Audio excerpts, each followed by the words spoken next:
क्या हमारे देश में दलित राजनीति और दलित राजनीति को एक मुकाम तक पहुंचाने वाली पार्टी बीएसपी घुटने टेक रही है? क्या बीएसपी ने यह मान लिया है कि वो आज राजनीतिक परिदृश्य में अदृश्य भूमिका में आती हुई दिखाई दे रही है? आप शायद मुझसे पूछेंगे कि मैं ऐसा क्यों कह रहा हूं। मैं तथ्यों के साथ यह बातें आपके सामने रखना चाहता हूं। एक वक्त था साहब, जब उत्तर प्रदेश में बीएसपी की सुप्रीमो मायावती की तूती बोलती थी। 5 साल की सरकार खुद अपने मुख्यमंत्री के तौर पर और उसके पहले भी 3 बार मुख्यमंत्री रह चुकी हैं सुश्री मायावती। पूरे के पूरे दलित समाज का प्रतिनिधित्व जिसकी परिकल्पना कांशीराम ने रखी, जिसकी शुरुआत पंजाब से हुई, जहां पर देश में एक राज्य में सबसे ज्यादा दलित समुदाय आबादी के तौर पर हैं, वहां पर दलित मूवमेंट उतना जोर ना पकड़ पाया जितना कि उत्तर प्रदेश में उसकी जड़ें गहरी हुई। और दलित समाज को इस बात को लेकर बहुत उत्साह मिला कि एक नेता, एक पार्टी जो हर कुछ करने को तैयार थी। कांशीराम ने कहा था, हम अवसरवाद राजनीति को पूरी तरीके से अनुकरण करते हैं क्योंकि हम चाहते हैं कि दलित समाज को उसका स्थान, उसका प्रतिनिधित्व, उसका अधिकार मिले। मायावती ने भी इसी रास्ते पर अपनी पार्टी को आगे बढ़ाया। लेकिन आज जो धार है बीएसपी की, वो इतनी भोथड़ होती दिखाई दे रही है कि समझ नहीं आ रहा कि उत्तर प्रदेश की राजनीति और उसके साथ साथ दलित राजनीति कहां और किस तरह पर खड़ी है। सबसे पहला सवाल कहां से खड़ा हुआ? सबसे पहला सवाल खड़ा हुआ जब मायावती की तरफ से एक प्रेस रिलीज जारी किया गया, जिसमें उन्होंने अपने भतीजे आकाश आनंद के पर कतर दिए। आकाश आनंद को बहुत ही प्रमुखता से अपने उत्तराधिकारी के तौर पर मायावती ने आगे रखा था और लोकसभा के चुनाव में उन्हें लॉन्च भी किया। लेकिन 7 मई को उन्होंने बड़े फैसले के साथ आकाश आनंद पर एक गाज गिराई। आकाश आनंद को न सिर्फ उन्होंने नेशनल कोऑर्डिनेटर के पद से हटाया, बल्कि उन्हें अपने उत्तराधिकारी के पद से, जो कि वो मान रही थी, उसे भी सार्वजनिक तौर से हटा दिया। सोशल मीडिया प्लेटफॉर्म एक्स पर मायावती ने अपने इस फैसले की जानकारी क्या लिखा है, मैं आपके सामने बताता हूं। विदित है कि बीएसपी एक पार्टी के साथ ही बाबा साहब डॉक्टर भीमराव अंबेडकर के आत्मसम्मान और स्वाभिमान तथा सामाजिक परिवर्तन का मूवमेंट है, जिसके लिए कांशीराम जी और मैंने खुद भी अपनी पूरी जिंदगी समर्पित की है और इसे गति देने के लिए नई पीढ़ी को तैयार किया जा रहा है। इसी क्रम में पार्टी में अन्य लोगों को आगे बढ़ाने के साथ साथ आकाश आनंद को नेशनल कोऑर्डिनेटर व अपना उत्तराधिकारी घोषित किया। परंतु पार्टी और मूवमेंट के व्यापक हित में पूर्ण परिपक्वता आने तक अभी उन्हें इन दोनों अहम जिम्मेदारियों से अलग किया जा रहा है, जबकि इनके पिता और श्री आनंद कुमार और मूवमेंट में उनकी जिम्मेदारी पहले की तरह रहेगी और वो इसे निभाते रहेंगे। देखिए, इस ट्वीट को देखकर तो यह लगता है कि यह पार्टी का नहीं बल्कि परिवार का मामला ज्यादा है। आखिरकार कुछ न कुछ तो परिवार में हुआ होगा जिसकी वजह से मायावती ने इतना बड़ा फैसला लिया कि जिस नई पीढ़ी को उन्होंने कमान सौंपने की बात कही थी, उन्हें अपरिपक्व कहा और कमान वापस ले ली। अब इसमें कई सवाल खड़े होते हैं। ये सवाल इसलिए क्योंकि लोकसभा चुनाव के बीच में चौथे चरण का मतदान जहां होने जा रहा था, उसके ठीक पहले क्यों आकाश आनंद को उनकी जिम्मेदारी से मुक्त कर दिया गया?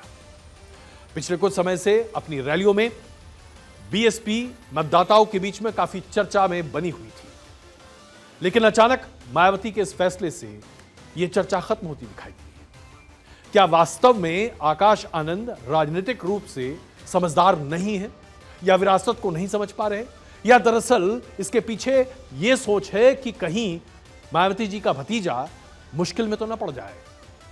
यह कैसे होगा, यह भी आपको बताएंगे। इसके साथ साथ एक सवाल यह भी उठ रहा है कि क्या मायावती बीजेपी की नाराजगी नहीं झेल सकती?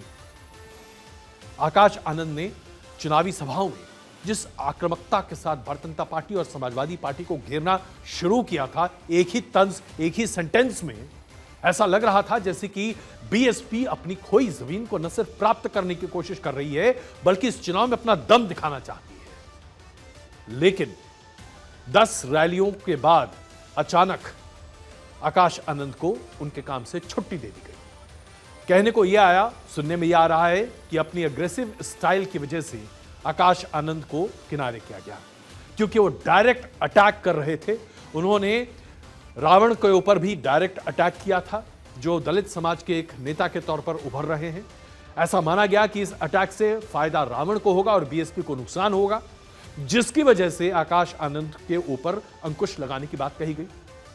उसके बाद सीतापुर की रैली हुई, जिसमें भी मायावती ने ब्रेक लगा दी और यह भी कहा गया कि बहुत ही आक्रामक अंदाज में आकाश सत्तारूढ़ पार्टी यानी कि भारतीय जनता पार्टी के खिलाफ बहुत कुछ कहने को तैयार थे। कई शब्दों का उन्होंने इस्तेमाल किया जो आपत्तिजनक थे, जिसे लेकर चुनाव आयोग में शिकायत पहुंची।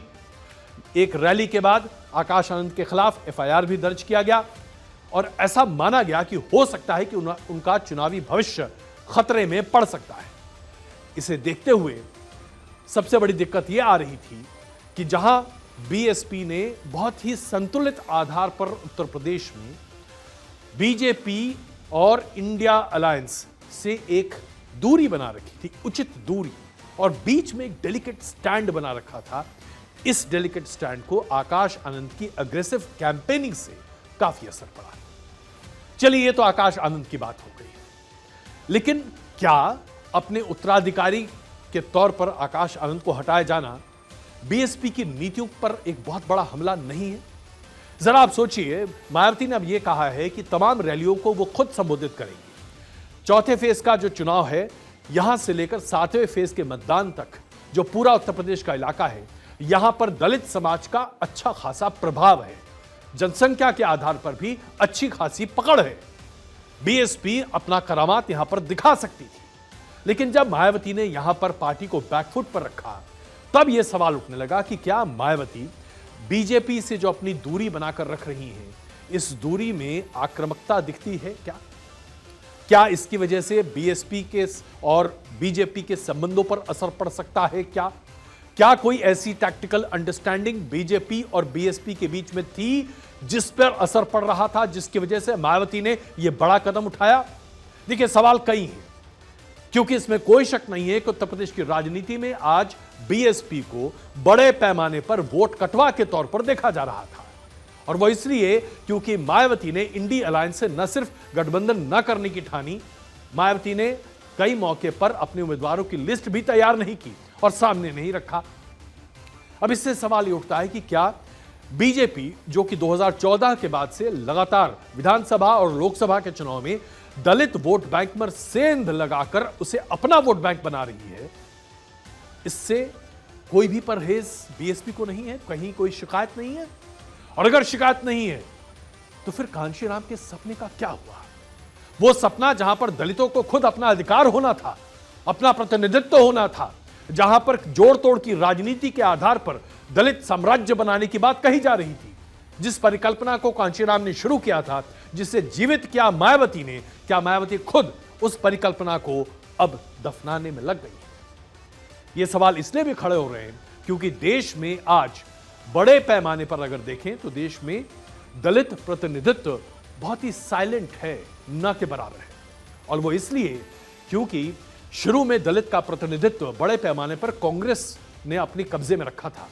बाबू जगजीवन राम याद होंगे आपको, और उनकी मृत्यु के बाद ही दलित प्रतिनिधित्व कांग्रेस ने अपने पास रखा, और फिर वो फिसल कर जब ओबीसी मूवमेंट बड़ा हुआ तो कांशीराम और मायावती के पास पहुंचा, और अब मायावती उसे दफना रही है। तो क्या हम ये माने कि दलित मूवमेंट खत्म हो रहा है और दलित मूवमेंट से उत्पन्न जो दलित वोट बैंक है उस पर भारतीय जनता पार्टी अब अपना कब्जा जमाएगी? और अगर ये है तो दलित समुदाय के लिए एक बहुत बड़ा निर्णायक बदलाव है।